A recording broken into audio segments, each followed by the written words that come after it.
narkotika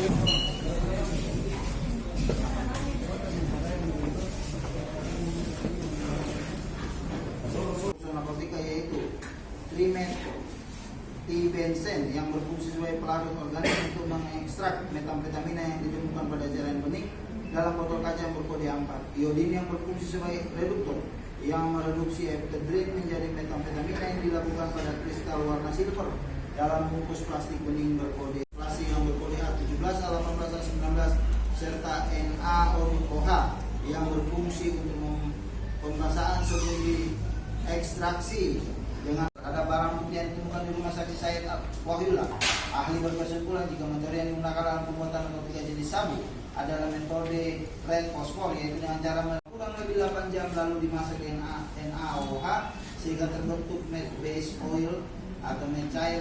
Selanjutnya ditambah pelarut organik sehingga terbuat, sedangkan lapisan organik yang berada di atas diambil kemudian dilakukan penggaraman dengan menggunakan H2SO4 dan NaCl atau HCl untuk membentuk meth HCl. Taat atau melawan hukum moderately adalah ketiadaan kewenangan atau dasar untuk melakukan suatu perbuatan mana harus memenuhi syarat-syarat tertentu sebagaimana ditentukan dalam aturan hukum maupun kaidah yang berlaku dalam suatu tatanan kehidupan masyarakat. Lima bahwa dalam unsur ini oleh karena sifat melawan hukumnya disebutkan dengan tegas dalam rumusan delik, kemudian diikuti dengan adanya suatu perbuatan yang sifatnya alternatif, yaitu memproduksi, mengimpor, mengekspor atau menyalurkan narkotika golongan 1, maka sesuai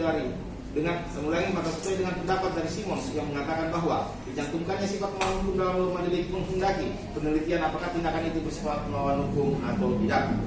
5 bahwa sebagaimana dalam pasal 1 angka 3, 4 dan 5 Undang-Undang Nomor 35 Tahun 2009 tentang narkotika telah disebutkan pengertian produksi, impor dan ekspor, yaitu produksi adalah kegiatan atau proses menyiapkan, mengolah, membuat dan menghasilkan narkotika secara langsung atau tidak langsung melalui ekstraksi atau non ekstraksi dari sumber alami atau sintetis kimia atau gabungannya, termasuk mengemas dan atau mengubah bentuk narkotika.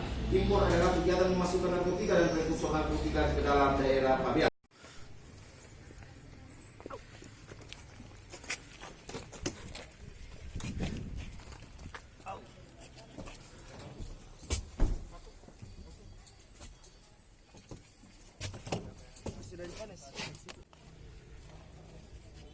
Oke, sip.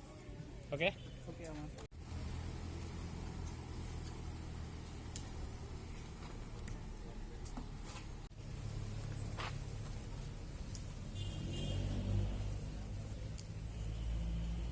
Tadi